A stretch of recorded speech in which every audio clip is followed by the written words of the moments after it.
fate is easy, everything is going well. But can you still believe in me when your life's a living hell? When all the things around you seem to quickly fade away, there's just one thing I'd really want to know. Will you let go? I trust you, Lord. Will you stand on my word? I trust you, Lord. Against all odds, will you believe what I have said? I trust you, Lord. What seems impossible, I trust you, Lord. will you believe I trust you, that every promise that I made, will you receive? You say, yes, I will trust you,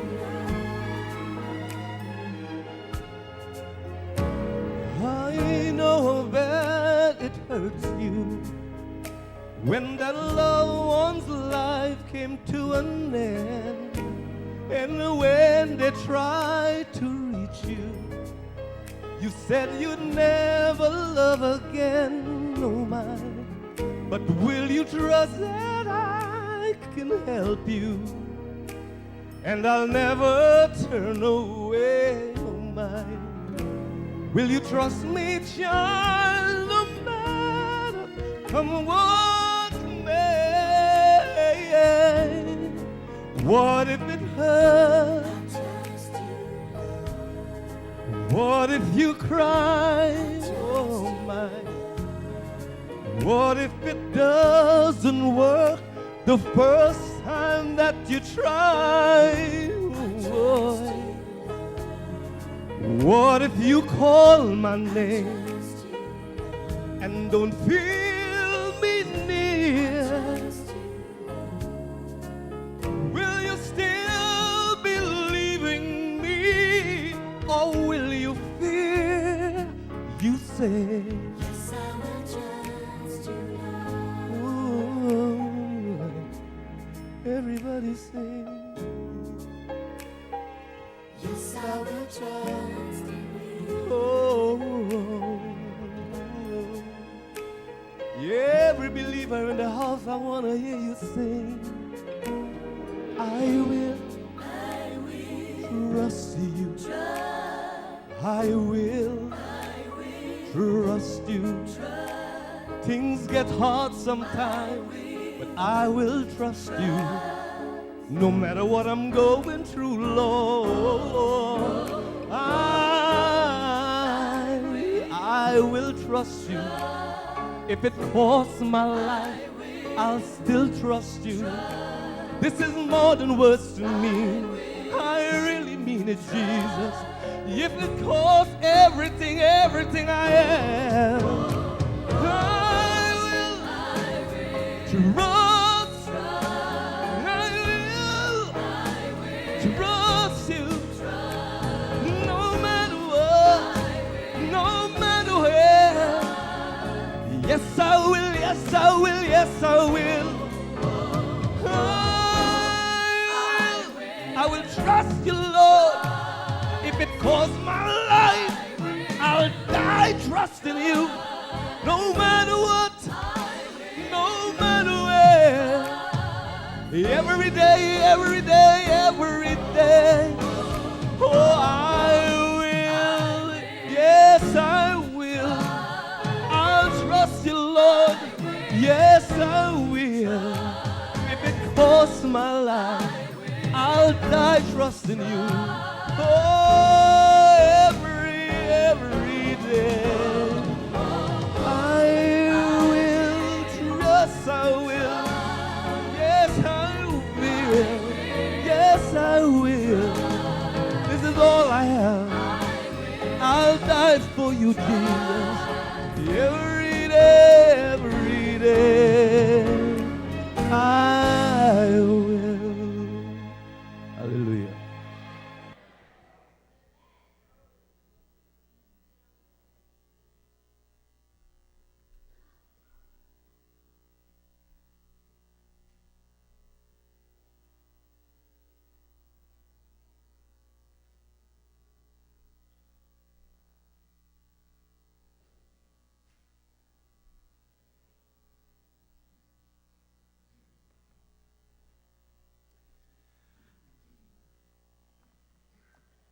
I saw Brother Williams walk in, and I noted his little pretty jacket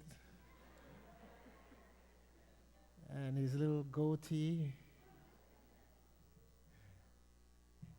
When the special music was announced, he got up. I'm thinking to myself, could this guy sing? Nice job. Nice job. I will trust him.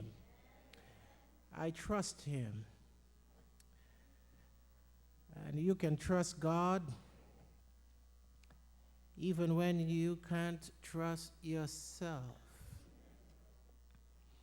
You know, in the book of James, the Bible says, we sin when we are drawn away by our own lusts.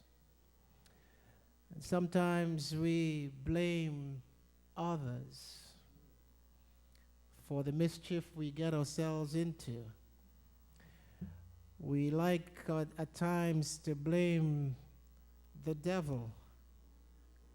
At home, I always tease my family at home. I tell them, the devil was no way involved in this. He wasn't even around. Last time I saw him, he was in Hawaii. Don't blame him for anything. Blame yourself. So we can't even trust ourselves at times. But God is good. He's a good God. And we can trust him. We can trust him. Anderson, it's good to see you. Is that your fiance? It's nice to see you too. Nice to come look for the pastor here. Anderson goes back a long ways with my family. And Anderson and his brother and his mom, and we know them quite well. It's nice to see you. And Lane, I noted Lane. You see, Lane is talking over here. Lane, I noted in my little notebook, I missed you last week. So I'm beginning to take note. And although I still have difficulty remembering the names. But if you're hanging there with me, I'll get those names before long. I want to share with you this morning on the subject, what time is it? What time is it? And I think you've figured me out by now. If you haven't, I don't like to preach long.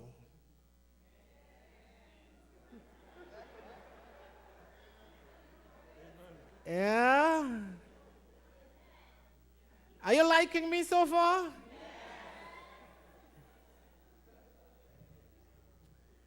I don't like to preach long. I grew up in church. I think I told you on my first day, my granddad was an Adventist and my dad was brought up, and so when my siblings and I came along, we were brought up in church. I do have a whole lot of memories about church. One of the things I do not like, never liked, and still don't like about church is sitting for hours. I know. I love my religion. Don't get me wrong. But I never liked sitting for hours. When I think the thing could be said in 10 minutes, you want to say it in 10 hours. So I have this strange thing about me and preaching. I would get up, speak up, shut up, and get out. I usually say, though, give me 30 minutes or so, and I'll get the thing done. And,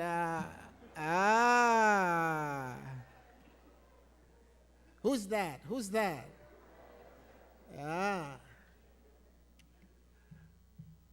So see me after service today. I will give you a little love. What time is it? What time is it? So if you come to church every Sabbath, I promise I'll try to get you out by 1 o'clock. Then we go have lunch, and then we can do some other things in the afternoon. And we should all be happy, happy. What time is it? What time is it? So I know you're looking at your watch or you're looking at your clock. You're trying to figure it out. But I'm in Romans chapter 13 and verse 11. Romans chapter 13 and verse 11. The Apostle Paul writing. My buddy, Pastor Lewis, good to see you, man. The Apostle Paul writing. Romans 13 verse 11.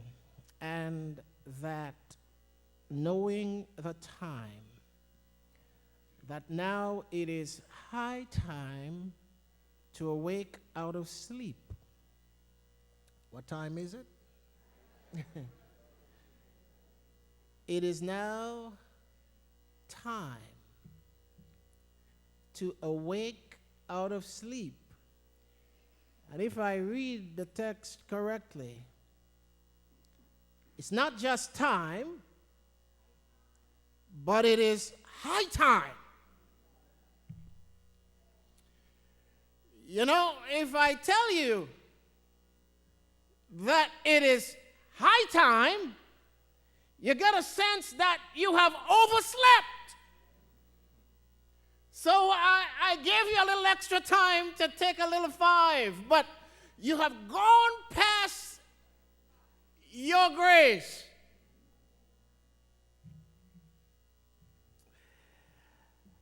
I never forget growing up as a little boy. My parents will wake us up early in the morning. It is so hard to wake up early in the morning. Hard. And it seemed like when you're dreaming, that dream comes on sweet just about the time when you should be getting up. And in the middle of your sweet dream, it's time to get up. And the mother would get us up because it was high time. But as we read the Apostle Paul here in Romans chapter 13, we discover that the reason for the urgency is because, as he says in the text, our salvation is nearer. Now, I don't know about you, but I have lived all my life hearing the gospel preached. Preachers have preached it for decades, for all of my life. Jesus is coming soon. And I had one relative who had given up on church. After hearing the gospel preached all these years, he considered things and he thought to himself, something has got to be wrong with this analogy. Something has got to be wrong with this story. This whole gospel about Jesus coming soon, maybe something is not adding up. And so he decided that he was going to go out, have a good time, because in his opinion, soon ain't soon enough. It looked to him like he had time. A dangerous position to take. The Apostle Paul warns us, he says, it is time to awake out of sleep because salvation is nearer than when we believe. Now, as I considered what the commentators had to say on this text, I noticed that there was a little bit of a chatter about really two concepts here. Some commentators seem to think that Paul was concerning himself here primarily with the second coming of Christ. And sure enough, there's textual evidence to support this. For clearly, he says in the text, it is time to wake up because salvation is near. But there are other commentators who also suggest that Paul is also referring to the fact that the end of your life is nearer than you believe. Now, I don't know which road you want to ride on, but you can take both sides of the coin. Whatever side of the coin you take, my friends, the apostle is counseling us this morning that we should not be found napping, sleeping, when we should be concerned about either the end of our lives or the second coming of Christ. We should not be found sleeping on either of these issues.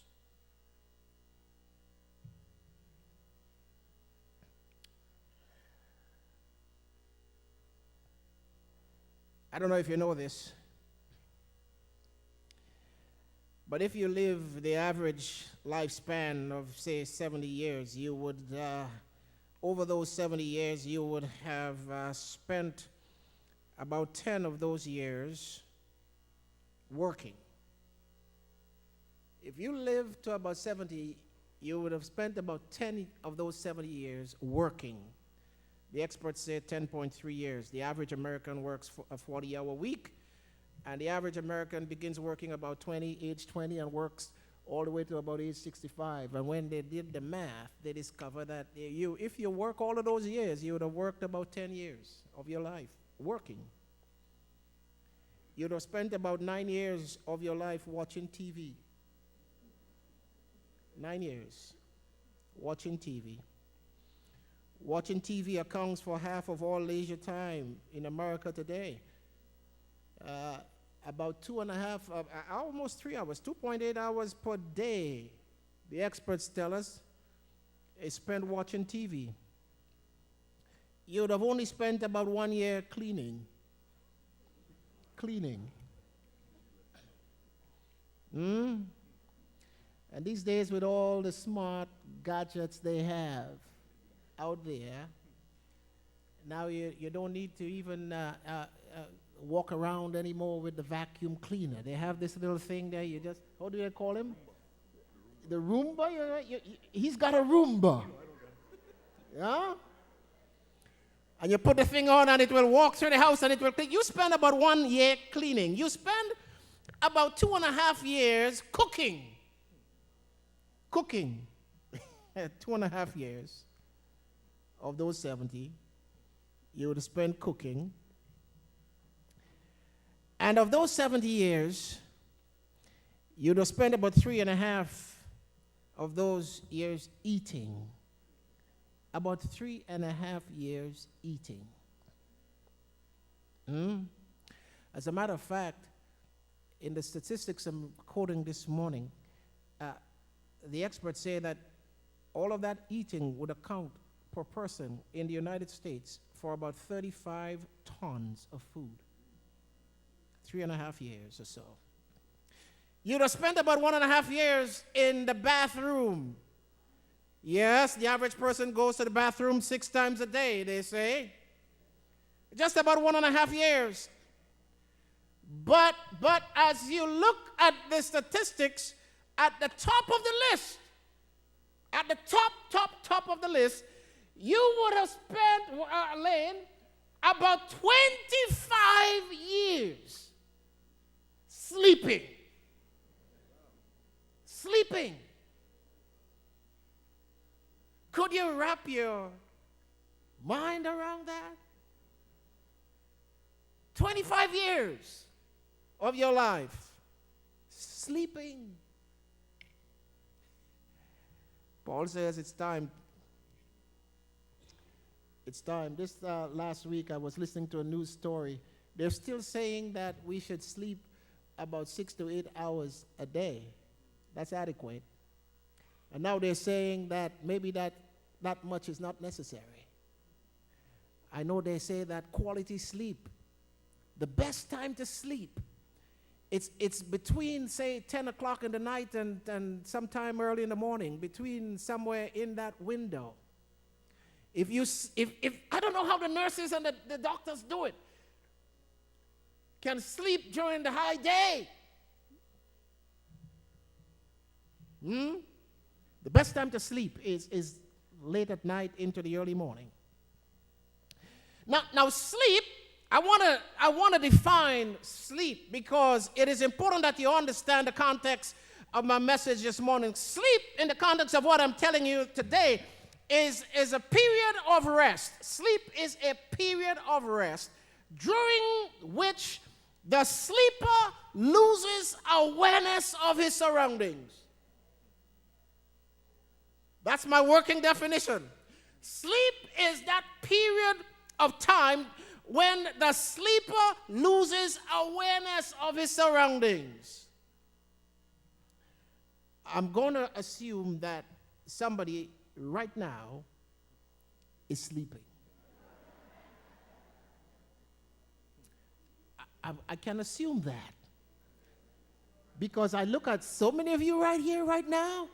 Somebody would have, maybe momentarily, you would have lost the awareness of your surroundings. And sometimes we call it daydreaming. You ever daydreamed? Let me tell you, friends, you see somebody walking around, eyes wide open, bushy-tailed and all of that? It's on. Sleeping. I was driving. I was driving to Atlanta some time ago. And I was doing quite fine. When we drive those long distances, my wife says she's going to stay awake to ensure that I stay awake. Every now and then I would look over and she's wide awake. I would tap her and she'll be, I'm awake. But she's sleeping. So I'm driving to Atlanta, and I don't know if you've ever been there. I don't know if you've ever driven on a long trip. And what happens? You drive. I'll tell you, once the motor starts moving and you get into the vehicle and you get into a sort of a lull kind of feeling, after a while. And I remember driving through Washington, D.C. and heading in through Virginia, and I'm going down the road. And the next thing I know, I'm somewhere down in North Carolina, and I don't recall how I got there. Has that ever happened to any of you? If you drive for long distances, you know that happens. You have to be so careful. Wide awake. But you have lost the awareness of the surroundings. Lost it. That is called sleeping. It's called sleeping. So the danger in sleep, watch it now, the danger in sleep is the loss of awareness. I want you to park that somewhere in the back of your mind. The danger in sleeping is that loss of awareness. Now, lots of stuff can happen while you're sleeping. There are lots of things that can happen. And I don't know about you, but when I sleep, man. Right there at the house where we are living right now, we woke up one morning, and I think it was a Sabbath morning. We woke up that Sabbath morning and discovered that the fence, there is a chain link fence around the property, that the fence was flat down, and we could see the track of a vehicle that came through that fence the night before. And we woke up that Sabbath morning, and no one in the house knew that a vehicle came through the fence onto the property, at the extent to which the fence is demolished. Now the fence has to be replaced. The vehicle was removed. We have no clue who did it, because we were sleeping. The danger in sleep is the loss of awareness. You just lose all awareness of everything that is around, and you just don't know. You just lose it. You're just gone. Now, if you're awake, you have a chance. But if you're sleeping, man, there's no telling what can happen when you're asleep. So when a person falls asleep, all his physical activity decreases. I understand that our muscles relax, they get limp, the blood pressure drops, you're almost dead, breathing becomes slower, but it is at that time your tissue or body repairs itself. Even while we are unconscious, they're asleep. Our bodies are being repaired. Now, you do know that people can sleepwalk. A person who is sleepwalking can get up, go to the kitchen, make a sandwich, sit at the table, eat, get up, wash the dish, put it away neatly, go back to bed. And if you wake up in the morning and ask, who ate the bread?